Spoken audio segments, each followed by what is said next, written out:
Dans le tunnel de Glion, je dis j'en peux plus, je me suicide. C'était pas mon père. Ça m'était vendu comme mon père. C'était mon beau-père. La mort, elle m'accompagne de tout instant. Elle est là, elle fait partie de moi. Mais la mort, c'est la vie. Ça m'a coûté très cher. C'est peut-être le tempérament de l'Italien et du Valaisan que je suis. Je ne supporte pas l'injustice. Est-ce que vous êtes le bon directeur général à la bonne place parce que vous ne savez pas décider? On m'a massé pendant 27 minutes. Et j'ai son prénom aujourd'hui. L'investissement dans la connaissance rapporte toujours les meilleurs intérêts. Merci Benjamin Franklin pour cette citation. Aujourd'hui, je reçois Olivier Ferrari. Mort-né, puis ranimé, son parcours est tout sauf ordinaire. Il a notamment vécu une expérience de mort imminente qui a bouleversé sa vision de la vie. Et il va nous partager cette expérience si spéciale. C'est un homme qui a fait de la finance une affaire de conviction et d'engagement durable. Il est aussi auteur, conférencier et visionnaire. Olivier, c'est un homme qui bouscule les idées reçues et même un brin provocateur. Alors, attachez vos ceintures et préparez-vous à un échange aussi surprenant qu'inspirant. Bienvenue dans Parcours Inspirant. Écouter des parcours inspirants, c'est apprendre autrement. Alors laissez-vous inspirer. Bonjour Olivier, je suis très contente d'être avec toi aujourd'hui dans les locaux de Attic. Donc un grand merci à Attic et merci à toi d'avoir fait le chemin depuis Vevey jusqu'à Genève. Donc merci beaucoup. Bonjour Agnès. Plaisir partagé pour le chemin, la Terre étant mon univers. C'était juste un saut de puce. En tout cas, merci. Plaisir. Comme tu le sais, le concept de ce podcast, c'est de repartir depuis ton enfance, et dans ton cas même depuis ta naissance, et de remonter les étapes clés de ta vie qui ont fait que tu es l'homme d'aujourd'hui. Alors je te propose d'attaquer. Tu es né un 11 décembre, et je crois qu'il s'est passé quelque chose d'assez marquant à ta naissance. Peux-tu nous raconter un petit peu ce qui s'est passé ? J'étais en retard dans le jour d'accouchement de ma maman. Elle a eu un accident et arrivé à l'hôpital. L'enfant qui sort en césarienne en urgence est noir. Donc on me l'a raconté comme ça, dans un bac pour la poubelle. Je suis très dur. Et sauver la maman. Et pendant que sauver la maman, il y a un membre du personnel qui a refusé cet état de fait. Et il m'a massé pendant 27 minutes. Et j'ai son prénom aujourd'hui. Je le porte avec moi depuis toujours. J'aurais aimé le voir, je lui en suis gré. Il y a peut-être quelque chose à accomplir et c'est un chemin que j'ai pris. Et pour l'anecdote, j'ai revécu avec Raymond Abrezol, le père de la sophrologie. J'ai revécu cette naissance, on était une dizaine de personnes, où on fait une rétrogradation dans le ventre de sa maman pour revivre la naissance. Et là, j'ai compris que tout ce qu'on m'avait dit, ce que mes frères m'avaient dit était vrai parce que j'ai de nouveau eu le problème. Je suis pas revenu tout de suite, j'ai à peu près attendu une demi-heure. Ils ont mis une demi-heure à me faire ressortir. D'accord, donc ça, tu as fait des années après, J'avais 19 ans. au travers de la sophrologie ? Oui, Okay. On se met dans un état sophronominal et ils nous mettent en situation où tu repars et là, ils ont le contrôle de toi et tu fais cette régression de naissance. On t'arrête à 7 ans, tu as la voix de 7 ans. C'est du vécu, hein. Et après, tu rentres et tu vas vivre tout ce qui s'est passé. À un moment donné, j'entends, parce que tu entends, tu es complètement inerte, mais tu entends, j'entends, mais qui c'est qui est là-bas? Il est encore couché. Il y en a qui disent, mais c'est Olivier. Et ils viennent. Et quand ils mettent la main sur moi, parce que tu as la sensation des choses, je le sens à 50 centimètres, je sens qu'il y a une main qui est en train de pénétrer mon corps. Et ils ont mis ces 30 minutes à peu près pour que je revienne. Et à la fin, quand je suis revenu, il m'a dit « Qu'est-ce qui s'est passé à ta naissance ?» J'ai dit « Je suis mort-né. » Et là, il m'a passé une engueulée. Il m'a dit « Tu sais que tu aurais pu y rester ?» J'ai dit « Non, puisque tu as dit qu'on revivait les sensations. Par contre, ce que je suis maintenant acquis, c'est que ce qu'on m'a dit est vrai. » D'accord. Donc, ce que tu as compris et ce qui s'est ancré en toi après cette séance, c'est finalement la validation de ce qu'on t'avait raconté à ta naissance. Oui, parce que c'est un peu fou. C'était important pour toi? Oui, il y a plusieurs choses qui se sont mêlées dans la vie et ça, c'était un des éléments importants de dire, bon, oui, c'est vrai. Oui, c'est vrai. Donc voilà, c'est quelque chose d'incroyable. Et déjà, cette prise de conscience donne un sens différent à la vie. Tu vis un changement très important à 11 ans de une situation où tu habitais en campagne, dans une villa, à arriver dans une banlieue, en Suisse, dans une tour d'appartement. Que s'est-il passé? Waouh!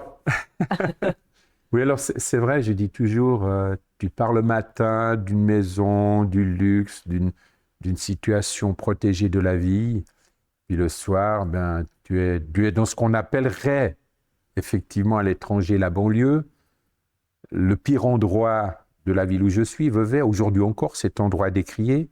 J'ai eu la chance d'y vivre 10 ans. Ah oui, c'est dur parce que la personne en face, peut-être qu'un jour je reverrai le fils. Elle a eu un viol, mais elle a gardé son enfant. Un autre ami a tué son ami à coups de masse dans un supermarché à Montreux. Ça donne un peu l'esprit des gens qui vivaient là, D'accord. déracinés, des familles soutenues par la ville. Ce qui s'est passé, une nécessaire fuite d'un lieu où, lorsqu'on croit que tout va bien, il y a ce qui se passe derrière. Chacun dans sa vie a ses douleurs, ses peines. Pour les autres, elles ne sont rien. Pour soi, elles sont énormes. Quand je vois ce qui se passe dans certaines régions du monde aujourd'hui, ce n'est rien ce que j'ai vécu. De le vivre sur soi quand tu as 11 ans, tu ne comprends pas tout à fait. Pas tout à fait parce qu'en plus, il y a eu la crise pétrolière. C'était cette époque-là. Destruction patrimoniale immédiate. Premier contact avec la banque, la finance, qui un jour te prête de l'argent pour une entreprise familiale, te donne des montants importants pour construire. On était dans la construction un quartier de ville. Le promoteur, ayant fait 15% de son quartier, arrête tout. Je redis, crise pétrolière. Et là, la banque en 15 jours te condamne et tu perds tout. Donc ton père était promoteur. Alors, c'était pas mon père. C'est une histoire de vie que j'ai. Ça m'était vendu comme mon père. C'était mon beau-père. D'accord. C'est quelque chose de spécial. J'étais conscient depuis l'âge de 5 ans qu'il y avait quelque chose qui ne jouait pas à un moment donné. Et ça fait partie de cette séparation qu'il a fallu faire au niveau d'un moment de vie d'une famille. Mais donc tu as appris plus tard que c'était pas ton père. À 16 ans, j'ai reçu ma majorité anticipée et j'ai fait un procès à 2 personnes.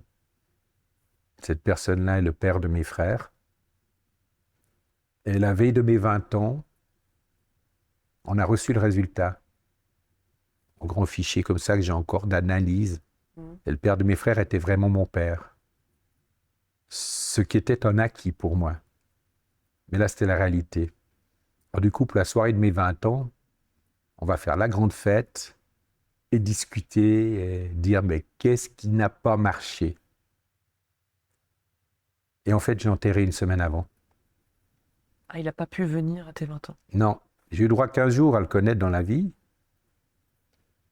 mais il n'a pas pu venir parce que, voilà, c'était un peu dur. Et c'est vrai que quand il était là au crématoire, j'ai demandé à la personne, c'est où qu'on allume le feu? C'est moi qui allume. Et je veux le voir brûler. Pour que la vie passe. Donc, je l'ai dit, on a tous un vécu propre, tu vois. Et chacun doit le prendre.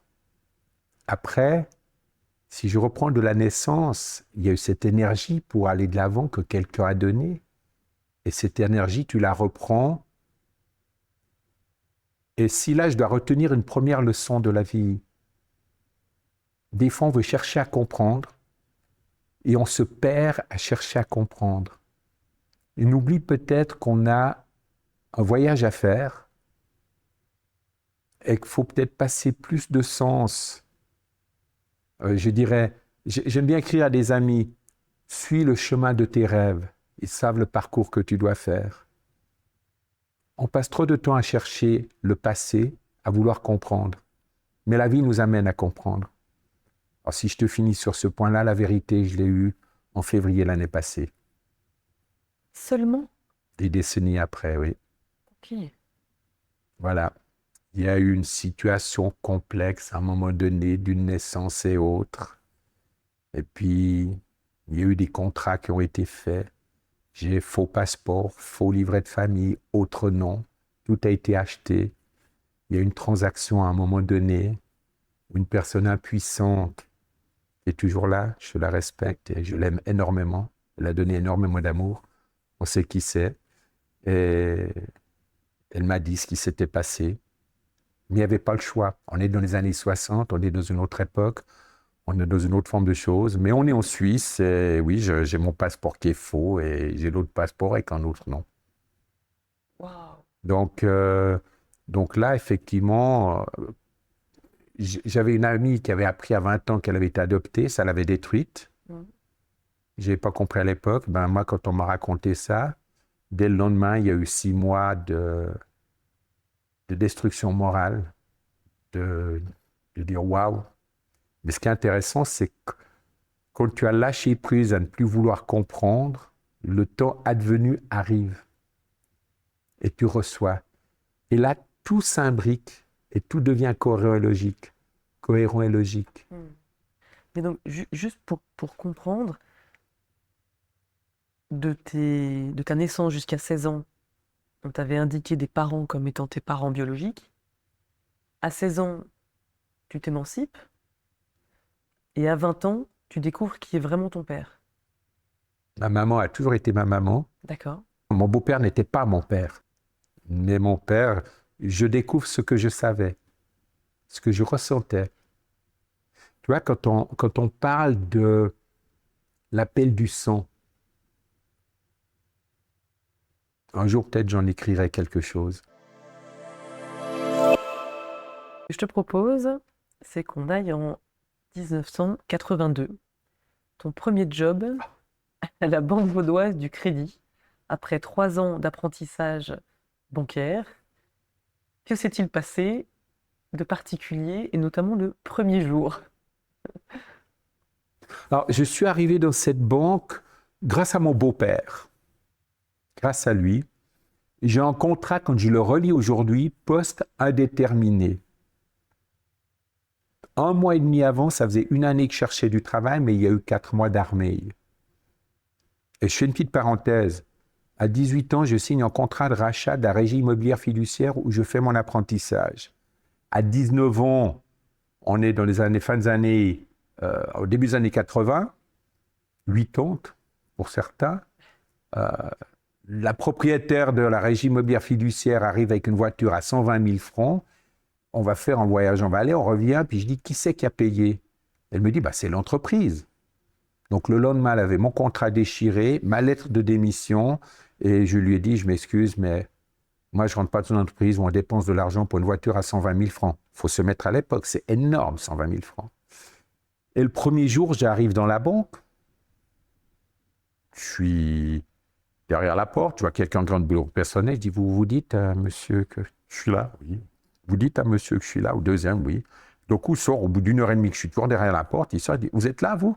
Je dis, vous moquez de moi? Ça fait 1 heure et demie, il y a 2 personnes qui sont arrivées, je leur ai dit de vous dire que j'étais là. En plus, à la réception, j'ai dit que j'étais là.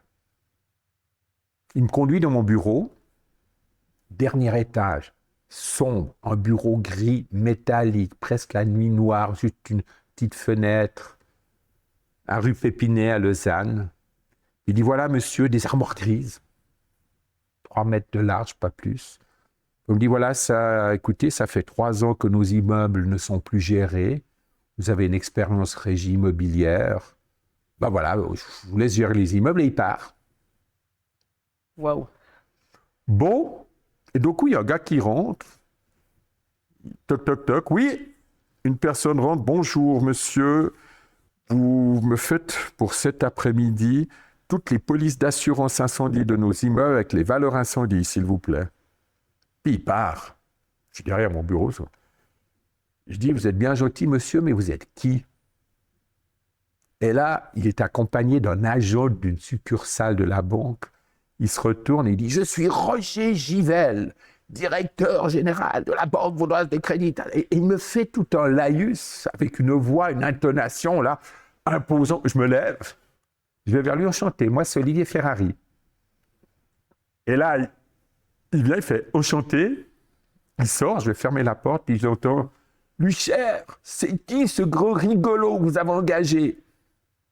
C'est le premier jour. Il s'est passé une histoire, je ne la raconte pas aujourd'hui parce que c'est un roman. Donc on est le 11 janvier, je suis du 11 décembre, je viens d'avoir 20 ans. J'ai un directeur que dans la banque, son surnom c'était Damoclès, éminence du Parti radical suisse. Tous les mercredis, il y avait un conseiller fédéral radical qui venait dans son bureau échanger avec lui. Donc une personnalité. Enfin, tout bien, tout honneur, enchanté. Voilà, c'est ce qu'on m'a appris, éducation. Peu importe que je vivais dans une villa ou dans un quartier spécial. Il se passe une histoire, 3 mois, et un jour, il me convoque un vendredi, il dit, Monsieur Ferrari, voilà, en 1985, nous allons avoir une loi qui s'appelle la LPP, sur la prévoyance professionnelle. Notre banque a le choix d'engager quelqu'un de 40, 42 ans qui a de l'expérience, ou vous partez une année en Suisse allemande, à la Baloise, vous revenez et vous créez et développez le département de gestion de fortune institutionnelle de la banque. Vous me répondez lundi, je vous résume. Je dis bien, au revoir monsieur Givel, je sors, je ferme la porte, je me retourne, je sonne, il y a des boutons verts, orange, rouge, le vert s'allume, j'ouvre la porte. Monsieur Givel, oui, j'ai la réponse, oui alors. Ben, je vous dirai lundi, bon week-end, et je referme. Donc, il y a 3 mois d'histoire folle là, de trucs. Et le lundi, je lui ai dit, c'était en avril, en octobre, je suis parti en Suisse allemande, je suis rentré une année après, et j'ai créé un département bancaire. Truc inimaginable, incroyable. Et donc, dans cette banque, tu vas y rester 8 ans. Oui. Pourquoi tu es parti? Oh, waouh.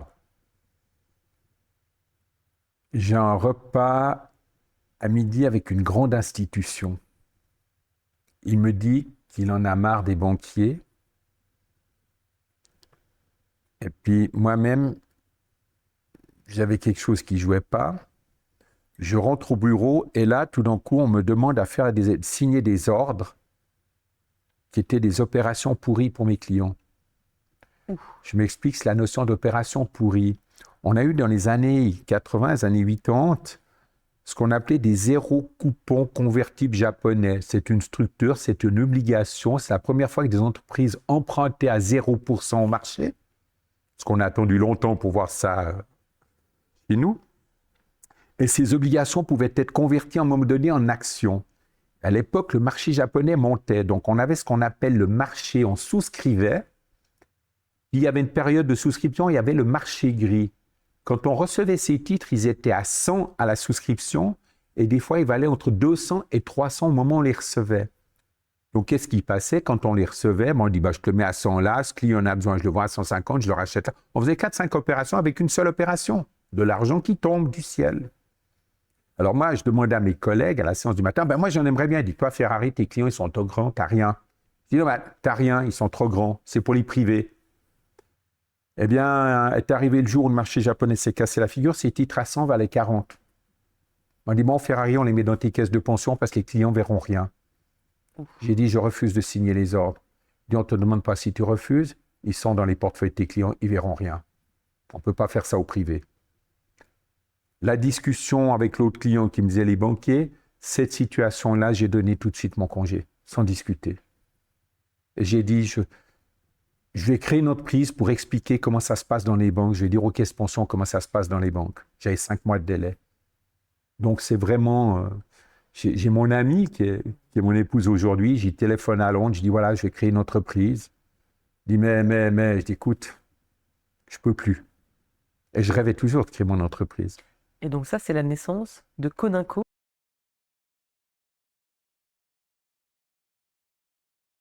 Voilà, en 1990. oui. Pourquoi ne pas l'avoir appelé tout simplement l'entreprise Ferrari ou Olivier Ferrari Co ou Olivier Ferrari Finance? Intéressant. Coninco veut dire à l'époque consultant institutionnel et compagnie. Et je ne voulais pas donner mon nom parce que l'entreprise doit aller au-delà du nom de son fondateur. Je trouve que quand on met son nom, il y a une forme d'ego qui est là, il y a une forme d'arrogance qui est là, alors que je voulais déjà une entreprise qui puisse un jour se transmettre et vivre au-delà de moi. J'ai noté que tu as mis plus d'une année avant de pouvoir avoir ton premier client. Ah. Il a fallu une bonne dose de persévérance. Est-ce que tu peux nous raconter un petit peu à l'époque dans quel état d'esprit tu étais?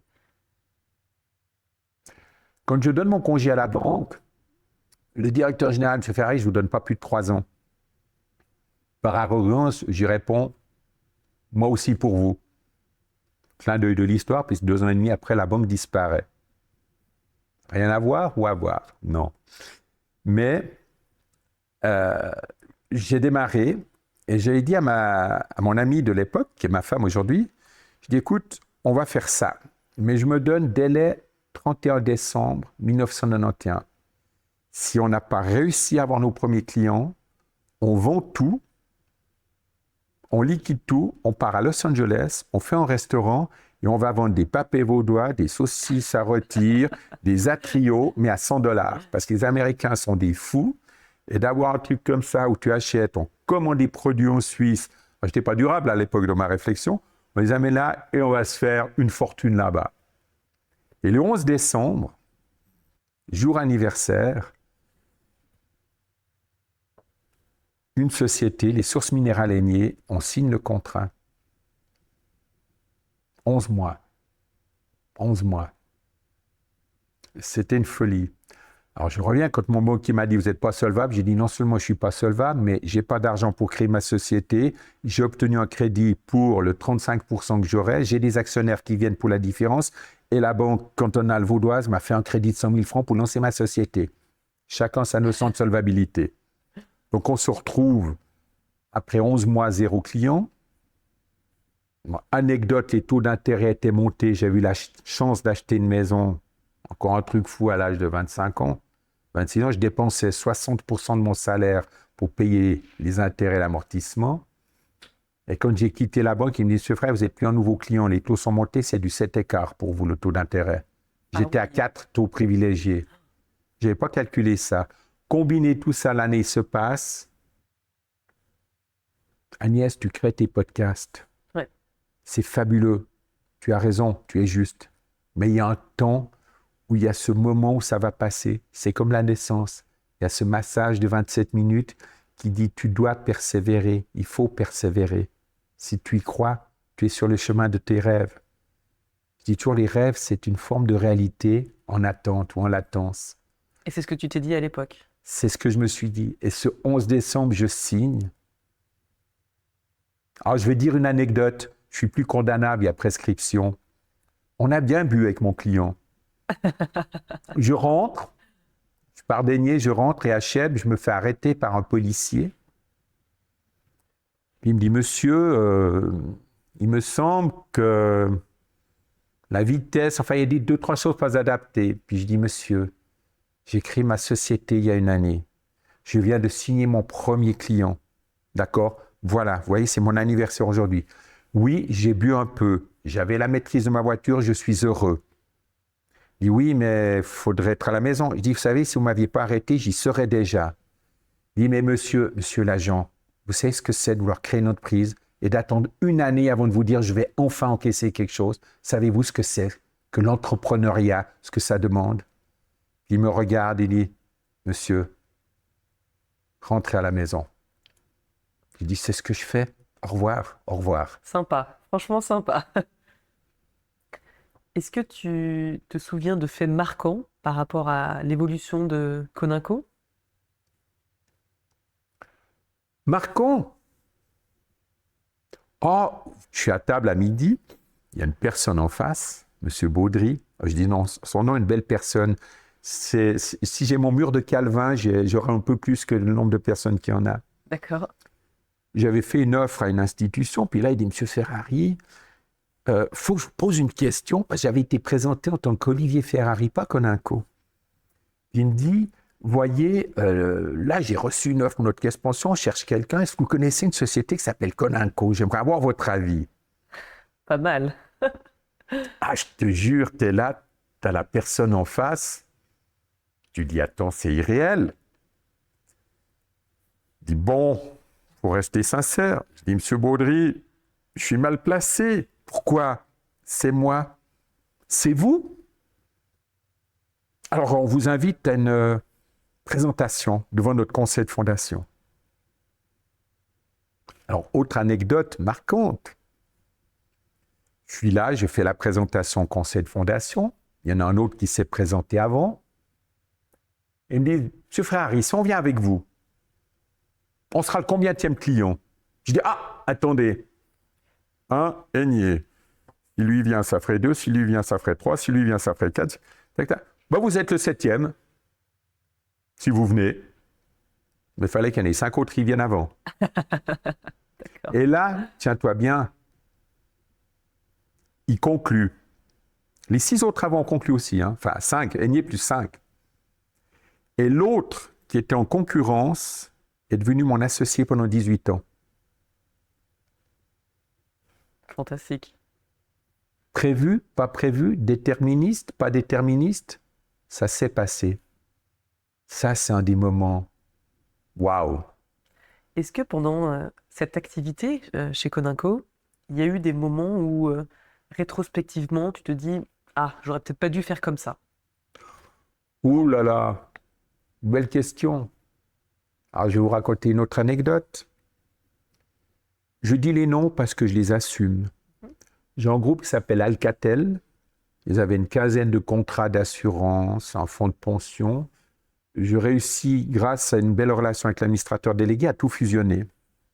Ils avaient un autre groupe électromatériel et rediffusion.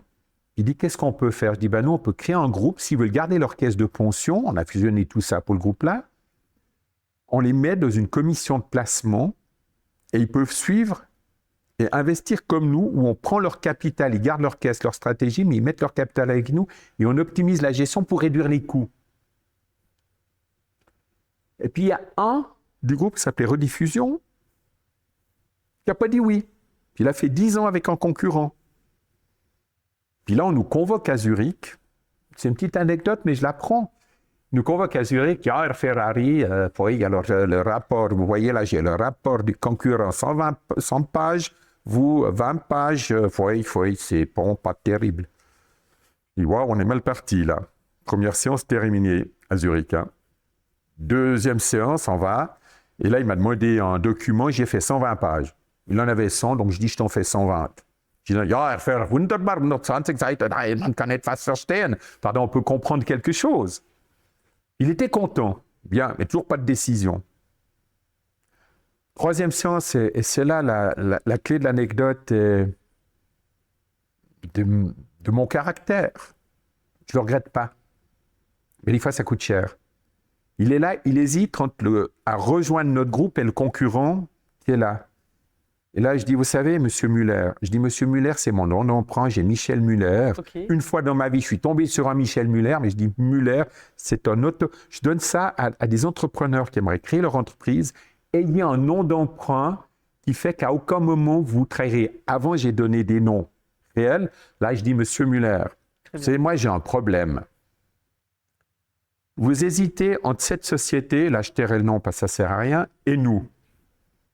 Moi, j'ai un problème parce qu'en 10 ans, on avait la même fortune au départ, les mêmes contraintes. On a rapporté 40 millions de plus et on a économisé 1 million de coûts par année. Ou, autrement dit, vous avez payé 1 million de plus, vous là. Ce qui explique les 40 aussi. Moi, ma question, c'est est-ce que vous êtes le bon directeur général à la bonne place parce que vous ne savez pas décider? Ah, ça jette un froid.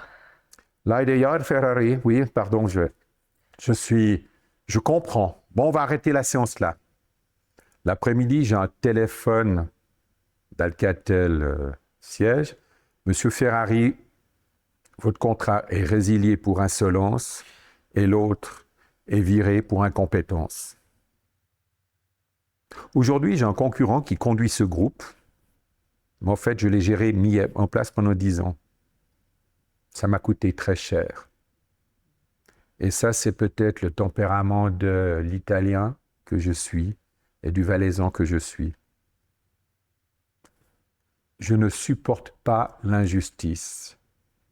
Et parfois, ce qui coûte, c'est que des fois, il est mieux que j'écoute.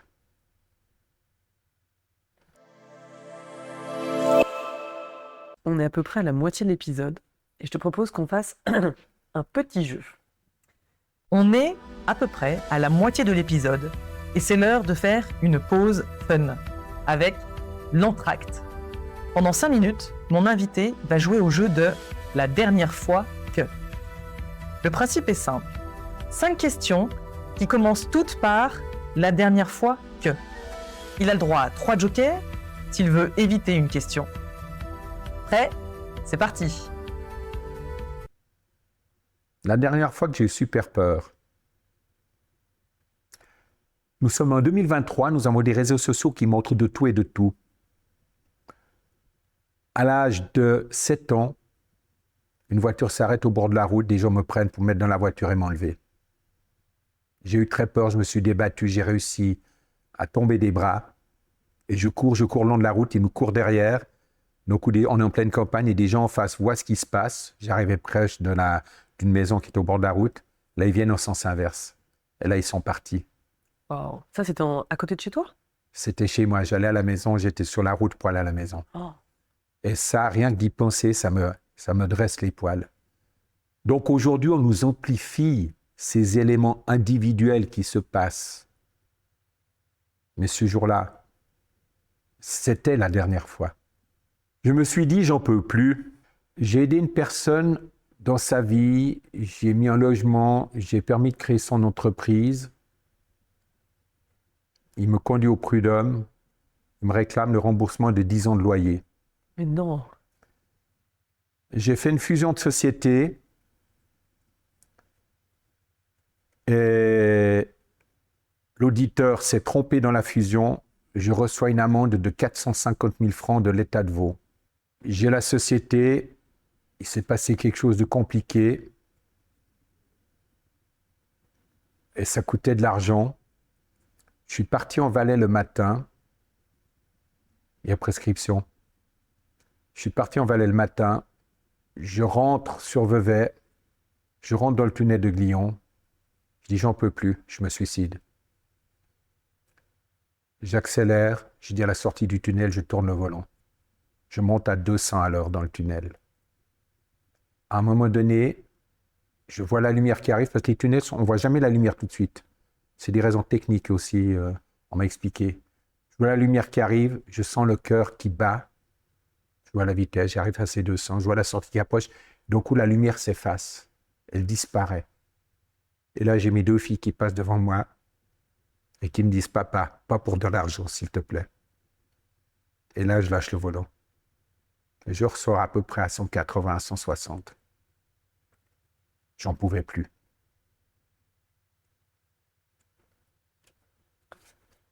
Wow.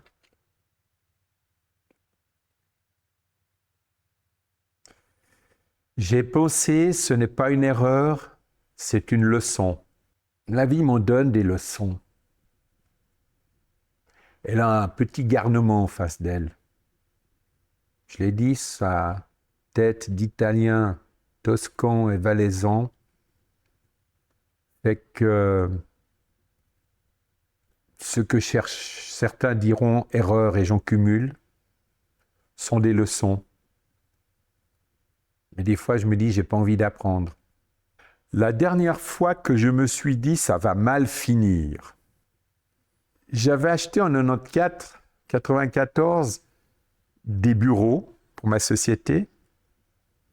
En 2000, je suis parti ailleurs. En 2002, j'en ai fait une galerie d'art. Et en 2019, j'ai arrêté. J'ai fait un restaurant. On m'a tout dit, tu verras, c'est compliqué, c'est ci et ça.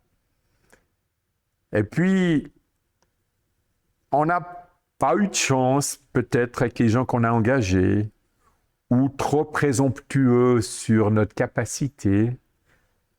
Et un jour, j'ai un responsable du restaurant, s'est monté, et là, j'ai serré le poing, et j'ai failli taper. Et vu que ça m'est arrivé une fois dans ma vie, et j'ai connu les conséquences, je me suis retourné, je suis parti. Vraiment, ça allait mal finir. Et pourquoi? Pourquoi? Tellement d'erreurs, tellement de mensonges qu'on pouvait voir, qu'on pouvait entendre, qu'on me disait quand j'étais pas là, le chat est loin, les souris dansent. C'est ma femme qui a la licence, mais cette personne-là, c'est un métier, j'ai beaucoup de respect pour ceux qui le font bien, énormément de respect. Et il faut que les gens aient plus de respect quand ils viennent au restaurant, parce que c'est vraiment le plus dur que j'ai connu dans ma vie. Mais cette personne-là, j'ai failli l'encadrer. Et il est venu 2 jours après s'excuser parce qu'il a compris. La dernière fois que j'ai suivi un conseil, j'ai un ami qui travaille dans une banque qui s'appelle Hendrik et qui Coucou fait Hendrik, partie... que je connais aussi. Coucou Hendrik. qui fait partie des rares personnes qui peuvent me dire tout ce qu'elles veulent, tout ce qu'elles pensent, parce que je sais que c'est une relation humaine, qu'il n'y a pas d'attaque, qu'il n'y a pas de jalousie, qu'il n'y a pas d'arrogance, ce qu'on appelle l'ami. On en a peu sur une main. Il m'a donné un conseil de ne pas engager une personne que je lui avais demandé de voir, parce que je savais que lui, il n'irait pas dans le sens de ce que je voulais, mais de sa perception. Et je l'ai suivi. Je suis content de l'avoir suivi. Merci. Je vais te l'offrir, ce jeu de cartes. Comme ça, tu découvriras l'ensemble des questions. Ouh, mais alors je vais l'utiliser. C'était l'Entracte, sponsorisé par la société suisse infiniprinting.ch, qui a imprimé ce jeu de cartes pour nous. Vous avez aimé? Dites-le en commentaire et surtout, proposez vos idées de questions la dernière fois que pour les prochains invités. En 2008, tu as vécu une expérience que peu vivent, qui est hors du commun. Est-ce que tu peux nous raconter ton expérience de mort imminente? Waouh! On va très haut à la montagne. Il y a eu un froid. On mange la fondue. Je bois de l'eau glacée et je sors à moins 15 dehors, en t-shirt. Jusque-là, rien de nouveau. On rentre à la maison. À 4 heures l'après-midi, je sens quelque chose dans mon corps qui commence à dysfonctionner. Et plus le temps avance, plus je sens des choses. À 8 heures le soir, j'acquis que c'est fini, que je pars. Et je dis à ma femme, Sylvie, tu me conduis à l'hôpital, s'il te plaît, parce que je pars cette nuit. Elle me dit, comment ça? Je t'explique, je pars. Je vais dire au revoir aux enfants, parce que je ne veux pas qu'on vienne lever mon corps à la maison. Je ne veux pas qu'ils voient ça. Je vais juste les embrasser comme je les embrasse chaque soir une dernière fois. On descend en voiture à l'hôpital, je regarde, je dis ok, demain, ça sera difficile, tu feras ça et ça par rapport à la société, tu convoques le conseil d'administration, tu dis voilà les choses, tu vends, tu fais comme ça les choses, tu es en sécurité, il n'y a pas de souci pour toi les enfants, comme ça tout est en ordre, tu seras bien, et puis s'il te plaît, quand le temps aura passé, dans 6 mois et autres, tu retrouves quelqu'un et tu recommences une vie. S'il te plaît, promets-moi. On part à l'hôpital, on arrive, ils font des analyses. Alors, ils viennent, ils disent, oui, il faudrait d'abord arrêter de fumer. Et ma femme lui dit, il n'a jamais fumé de sa vie. Ah, problème. Et tout d'un coup, je téléphone à un membre de ma famille, puis je dis, voilà, je suis à l'hôpital, je pars maintenant. Il me dit, comment tu pars? Je dis, c'est fini, je pars. Donc je voulais juste, tu m'as toujours dit que si je partais avant toi, tu aiderais ma famille. Alors la doctoresse est là, ma femme est là, tu es sur haut-parleur. Est-ce que demain matin, pour les formalités d'enterrement, tu seras prêt, elle peut t'appeler? Puis il dit, ben oui. Je dis, je te remercie. Il dit, mais je viens. Je dis, non, je pars, c'est tout. Puis il me dit, et la maman? Je dis, laisse-la dormir, ça ne changera rien une nuit de plus. Vaut mieux qu'elle ait la paix cette nuit que ce qui est. Et à 10h du soir, il y a le médecin qui arrive, il dit, tournez-vous.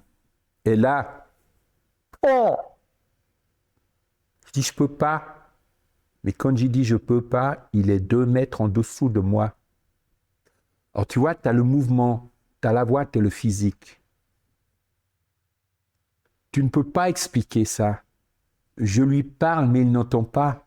Mais je m'entends parler. Mais je ne peux pas m'entendre, puisque ma matérialité physique à ce moment-là n'est plus. Je bouge de gestes, mais je ne fais pas de gestes.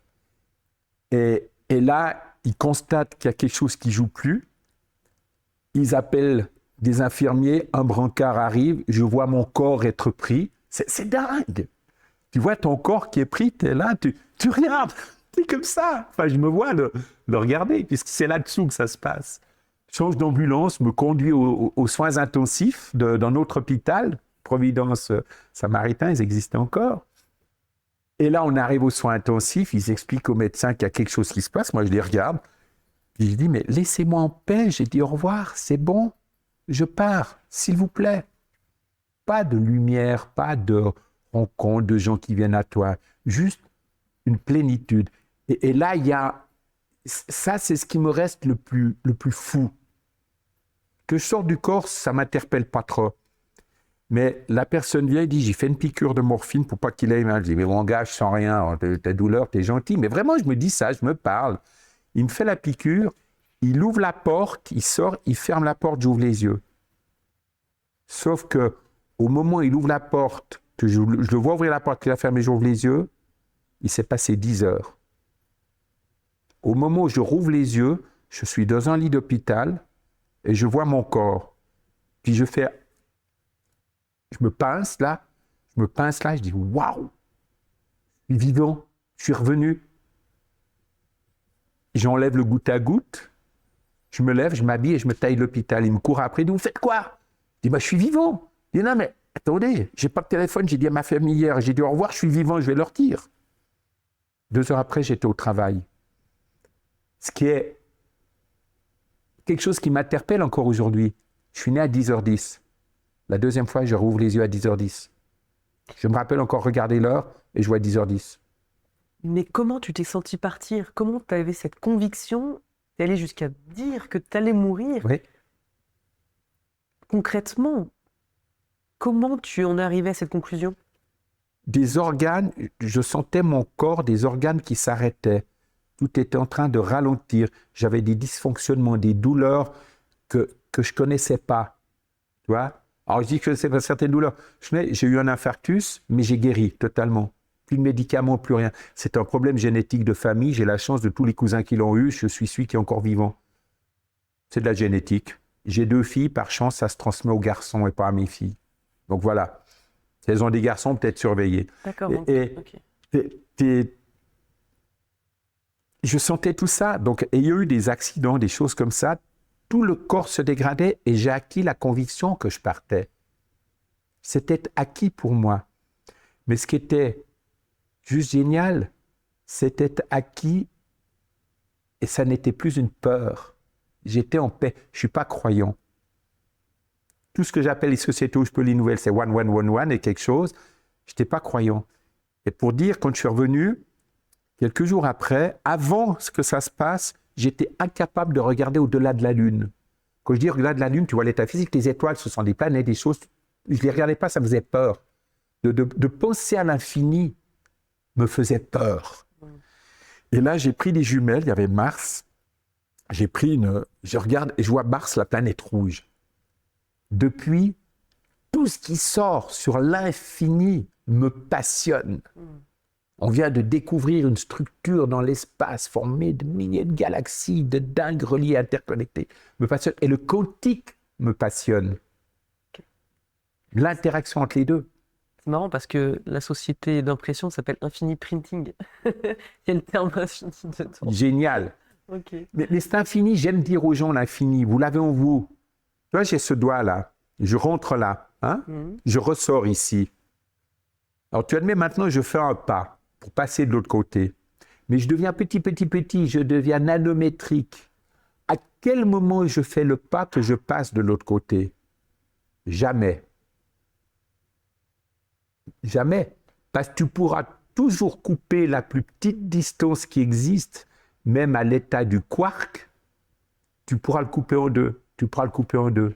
C'est infini. Et pourtant, je sors là. Et le fait que tu étais à l'hôpital, tu avais des mesures. Du coup, les médecins, ils ont pu voir ce qui s'est passé à ce moment-là? Quand il me dit tournez-vous, je dis je peux pas, ils voient qu'il y a un corps qui réagit plus. Et quand ils me changent pour me mener aux soins intensifs, il se passe quelque chose.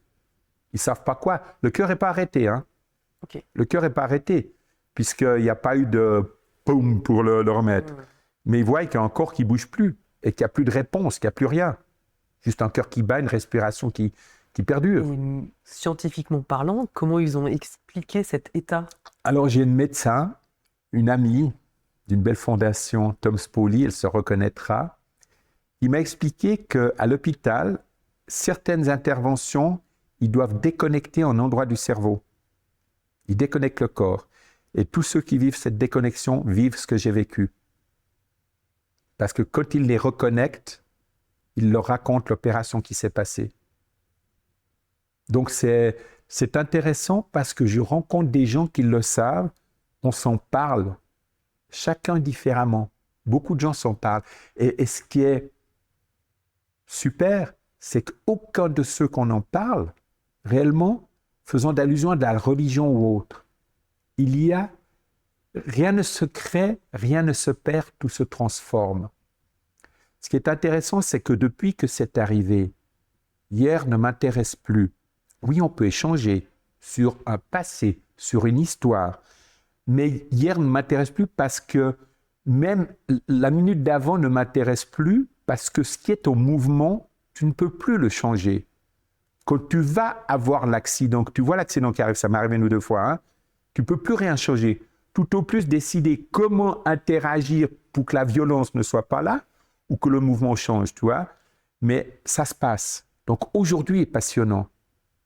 Demain ne m'intéresse pas parce que demain ne pourra être que parce qu'aujourd'hui je décide de ce demain. Je viens vers toi aujourd'hui, je viens en train et en bus. Je viens en voiture, mon destin n'est plus le même.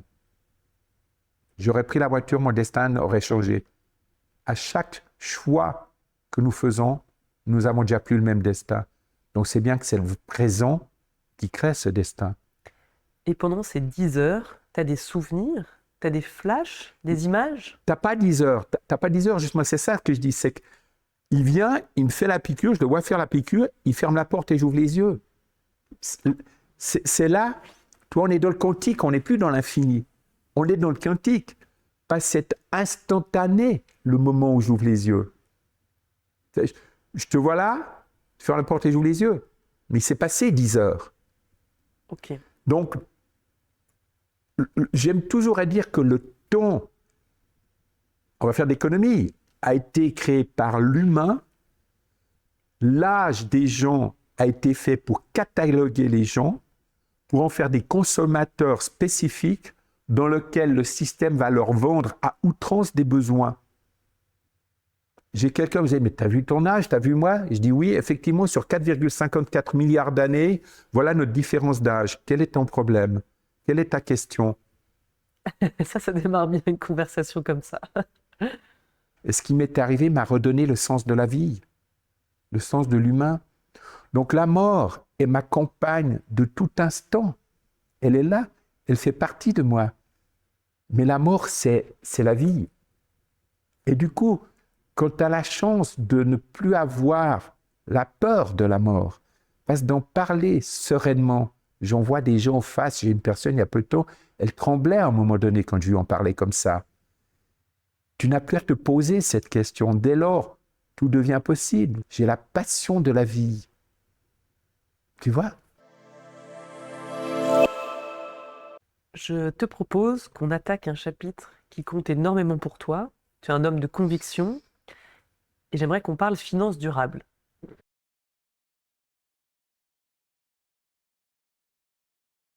Ah, j'ai eu la chance de développer pour le Living Planet Fund International un fonds de placement qui appartient au WWF. Ils avaient un super projet à l'époque. Il n'a pas pu aboutir celui-là. J'avais créé un fonds qu'ils m'ont... Quand la personne m'a annoncé, André Hoffman m'annonce qu'il liquidait tout, ils ont été très chouettes parce qu'ils m'ont dit « Ok, tu peux prendre la structure et continuer » parce que j'avais créé ce fonds, ils en avaient d'autres. Mais j'en avais besoin pour avoir l'histoire. Parce qu'en fait, il y a One Nature Foundation dont le message va être « On ne lutte pas contre le développement économique. Il faut l'intégrer à l'environnement et inversement. » Ça, c'est le projet. Elle va réellement démarrer il y a 2 ans en arrière. Grâce à une société, oui, je le dis, elle s'appelle Bewater, qui nous a fait confiance, qui font partie du 1% pour la planète, qui est un projet extraordinaire et nous permettent de faire partie de ce projet d'1% pour la planète. On recherche des entreprises qui disent on va mettre 1% dans votre fondation et ils rentrent dans un gros programme mondial de projets. Et là aussi, quand on a créé cette fondation reconnue d'utilité publique, donc ceux qui font des donations, ils peuvent déduire fiscalement, l'État a accepté que dans nos statuts, on dise on va investir dans des startups. Normalement, vous devez dépenser 80% de ce qu'on reçoit, pas capitaliser. Et là, ils ont accepté de dire on va investir dans certaines startups. Par contre, les revenus qu'on aura de ces startups, le moment où ça s'enclenchera, le 100% on dépensera pour des projets environnementaux. J'ai noté que tu avais écrit ou coécrit à peu près 5 livres. Quels sont les messages derrière tes livres que tu divulgues? Le tout premier livre, ce sont des jeunes qui m'ont demandé de faire un TEDx au Rosé-Arol et de donner de l'espoir aux jeunes. D'ailleurs, la couverture, c'est une abeille qui regarde le crâne d'un homme. L'abeille est liée à One Nature parce que notre premier projet qui dure, c'est lié aux abeilles. Le deuxième, c'est la Terre. L'image, c'est la Terre qui se lève depuis la Lune. Fameuse photo d'Apollo à l'époque. Et de dire, on est dans cet infini-là. Ayons un peu moins d'arrogance. Mais l'étant moi-même des fois, je devrais apprendre la leçon de moins l'être. Tu vois? Et le troisième, c'est un enfant africain. On parle de microfinance sur la couverture. Mais c'est un enfant africain. Si on n'a pas compris que l'Afrique va passer d'1 milliard à 4 milliards d'habitants, et si on n'arrête pas de la coloniser, parce qu'on a fini de la coloniser au terme humain, on l'a colonisée économiquement. La Chine est en train de la soumettre économiquement. Donc, tu vois, chaque couverture une image. Le dernier, il y a ceux qui connaîtront l'escalier de Pennon. Regardez ce qu'est l'escalier de Pennon. Quand vous regardez, c'est une illusion, l'escalier n'arrête pas de monter. Ah oui, je vois bien, c'est l'image où on ne sait pas trop dans quel sens va l'escalier. Il n'arrête pas de monter. C'est une image fabuleuse. Donc, c'est la Terre. Et celui qui m'a fait cette couverture, c'est fabuleux. C'est l'escalier de Pennon, mais c'est la Terre qui est déjà un tiers consommée et qui a ses éoliennes, qui a tout ce qui va. Et 2 gens qui se serrent la main, good business, my friend, ou on peut l'interpréter comme on veut, mais qui est déjà consommée, puis ça monte à l'infini. C'est cette économie infinie.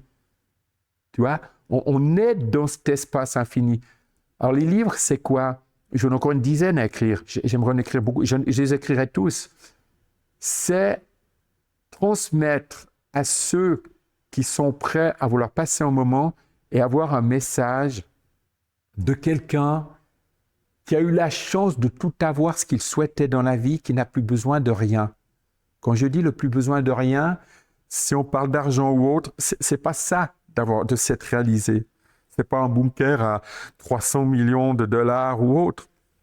C'est qu'il y a un aboutissement d'un projet qui était là quand j'étais très jeune. Il est fait et aujourd'hui, j'aimerais juste transmettre. Suis-je juste ou faux? Je ne sais pas, mais je donne les moyens aux gens de partager un propos, d'aller chercher. Tu vois, tu as parcours inspirant sur ton mug. Eh bien, j'aimerais juste, au travers d'ouvrages, inspirer des gens.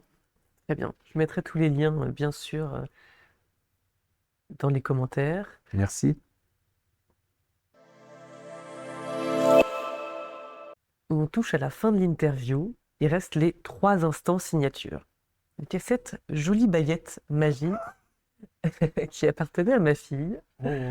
Et à partir de maintenant, tout est possible. Tu peux changer le passé, changer le présent ou changer le futur. Tu en fais quoi? Tu l'as compris, je n'ai pas de religion. Parce que j'en ai pas besoin, je suis en paix, non pas avec le passé, non pas avec le futur, avec le présent continu, qui sera au-delà de ma mort, puisque rien ne se crée, rien ne se perd. Je t'ai parlé que j'ai mis le feu à mon père, je suis sorti, je l'ai respiré. Il était juste dans la transformation du one. Alors, mes 2 enfants que j'avais une seule prière. Prière n'est pas la notion de religion. Et tu comprendras ma prière que c'est la baguette magique. Et je leur disais, s'il te plaît, merci la vie, puisque tout ce que je puisse, dans le sens de pouvoir, que tout ce que j'ai reçu aujourd'hui, que tous les enfants du monde demain le reçoivent, s'il te plaît. Très bien. Merci. On va attaquer le 2e instant signature. Ça s'appelle le tac au tac. C'est une dizaine de questions. Il y a une sonnette. Et donc, ça appelle à des réponses rapides. C'est un défi. C'est un défi. Clairement, ça va être un défi. Est-ce que tu as une citation que tu te répètes au quotidien? Oui. Tous les matins avec mon matcha, dans mon moment de méditation, sagesse, sérénité, abondance, réussite, succès. Quelle est la plus grande leçon de vie que tu as apprise? Rien n'est acquis, ne compte pas sur les autres pour réaliser, engage-toi. Si tu devais décrire ton parcours en un seul mot, ce serait lequel? La vie, Quelle est ta plus belle rencontre? mon épouse. Quel a été ton plus grand défi? Faire qu'à 11 ans, tout ce que j'ai acquis, comme nos enfants ne le vivent pas. Quel est le truc le plus fou que tu aies fait? J'ai écrit une lettre à M. Obama sur une loi qui venait de voter sur comment réduire certaines spéculations de la finance. Et je lui ai décrit comment cette loi serait détournée et de toute façon, elle n'aura aucun impact. La lettre est partie, elle est arrivée parce que j'ai un accusé de réception. Je ne pense pas qu'il l'ait lue. Quel est ton plus grand regret? Je n'ai pas de regrets. Quel conseil tu aurais aimé qu'on te donne quand tu étais petit? Olivier, sois pas impatient. Quel conseil tu donnerais à quelqu'un qui aimerait avoir un impact sur l'environnement? Agis comme David et Goliath. Pour ceux qui connaissent l'histoire. Quand on est seul, on est tout petit par rapport à cette immensité. Alors commence à un bout. Le verre ne déborde pas avec la dernière goutte. Il déborde parce qu'on l'a rempli. Chaque jour, remplis ton engagement. Est-ce qu'il y a une personne en particulier qui t'a inspiré dans ta vie?